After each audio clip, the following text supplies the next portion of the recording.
বাদশাহীর মূল্য হজরত নিয়ামুদ্দিন আউলিয়া রাদিয়াল্লাহু তাআলা এর সঙ্গে সুলতান গিয়াসউদ্দিন বোলবন শত্রুতা ভাব পোষণ করতেন।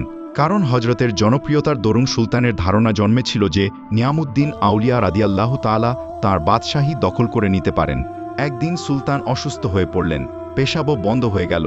শাহী দরবারের জ্ঞানী গুণী সকলে মিলে যত রকম তদবির এবং চিকিৎসা ছিল সবই করলেন, কিন্তু পেশাব আসল না। প্রাণ বের হয়ে যাওয়ার উপক্রম হল। সুলতানের মা দ্রুত হজরতের খেদমতে ছুটে গেলেন, ভক্তি ও শ্রদ্ধায় বিগলিত হয়ে ক্ষমা চাইলেন এবং নিজের পুত্রের জন্য দোয়ার আবেদন করলেন।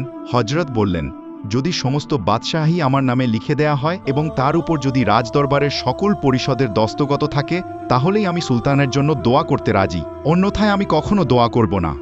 সুলতান অসুস্থতার দরুন বড় অসহায় হয়ে পড়েছিলেন এবং তার পেট ফুলে ফেটে যাওয়ার উপক্রম হয়েছিল।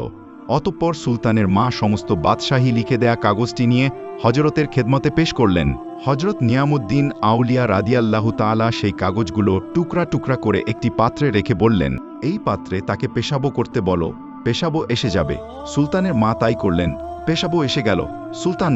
সুলতান নিষ্কৃতি পেলেন। তিনি এই আমলের দ্বারা এটাই প্রমাণিত করলেন যে তার দৃষ্টিতে সুলতান গিয়াসউদ্দিন বোলবনের বাদশাহীর মূল্য পেশাবে ধরার চেয়ে অধিক মূল্যবান নয়। তাঁর এরূপ আধ্যাত্মিক কর্মকাণ্ডের প্রভাবে অসংখ্য অমুসলিম ইসলামের ছায়াতলে আশ্রয় গ্রহণ করেন। সুবহানাল্লাহ।